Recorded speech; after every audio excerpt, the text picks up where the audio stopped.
এই আইয়া পড়ছি বন্ধুগণ, দ্য হাউস হাজব্যান্ড। আমরা বাঙালিরা মাছের কিছু ছাড়ি না। মাছের মাথা দিয়ে আমরা অনেক কিছু বানাই, মুড়ি ঘন্ট, ডাল। তার মধ্যে একটি খুব প্রিয় জিনিস হচ্ছে বাঁধাকপির তরকারি। তো যাই হোক, শুকনো খোলায় কিছু গরম মশলা ভেজে নিতে হবে প্রথমেই। লিস্টটা উপরে দিয়ে দিয়েছি, দেখবেন পুড়িয়ে ফেলবেন না। যে দেখবেন গন্ধটা বেরোতে শুরু করেছে অমনি বুঝবেন হয়ে গেছে। হ্যাঁ, এবার স্টোন ফ্লাওয়ার না থাকলে কোনো অসুবিধা নেই, বড় এলাচের জায়গায় ছোট এলাচ থাকলেও কোনো চাপ নেই। যেই গন্ধ বেরোতে শুরু করবে অমনি এটাকে নামিয়ে মিক্সির জারে ঢেলে ফেলুন, দিন ঠান্ডা হতে। যেই দেখবেন ঠান্ডা হয়ে এসছে অমনি এর মধ্যে কিছু জিনিস অ্যাড করতে হবে। টমেটো, বেশ কয়েকটা কাঁচা লঙ্কা এবং তার সঙ্গে কয়েকটি পেঁয়াজের টুকরো দিয়ে চাকা ঘোরানোর পালা।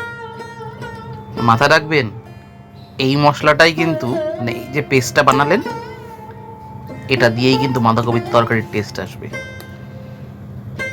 ব্যাস, আবার কি, এটাকে সাইড করে রেখে দিন। এবার কড়াইয়ে নিন সর্ষের তেল আর তার মধ্যে দিন অল্প একটুখানি হলুদ।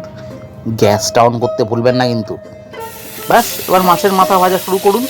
রুই মাছের মাথা, কাতলা মাছ হলেও চাপ নেই। অবশ্য যদি ইলিশ পান তাহলে কিছু বলবো না। যাই হোক, বেশ খানিক্ষণ ভাজা হয়ে যাওয়ার পরে মাছের মাথাটা গুঁড়িয়ে নিন ওই কড়াইয়ের মধ্যেই খুন্তির সাহায্যে বেশ কয়েকবার পিটিয়ে নিয়ে, আর তার সঙ্গে ডুমো ডুমো করে কেটে রাখা আলু। আলু ছাড়া মানুষের প্রাণ ভরে কি করে বুঝি না বাপু। যাই হোক, এবার আসবে জিঞ্জার গার্লিক পেস্ট।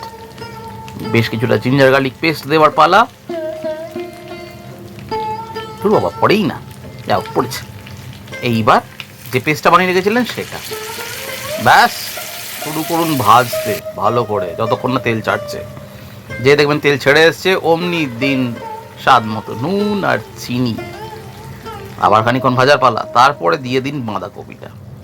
আমার বাঁধাকপিটা এখানে দেখে আপনাদের একটু অবাক লাগতে পারে, কিন্তু যারা ব্যাঙ্গালোরে থাকেন তারা জানেন বাঁধাকপি কুকারে দুটো সিটি না মারলে সেদ্ধ হয় না। আপনাদের মতো ভদ্র বাঁধাকপি পাওয়া যায় না। আবার কি, এবার ভালো করে মিশিয়ে নিয়ে ঢেকে ঢুকে রান্না করুন 20 মিনিট। দুর্ধর্ষ রেসিপি রেডি, ভাত দিয়ে উঠে যাবে এক থালা। হেভি টেস্টি মাইরি।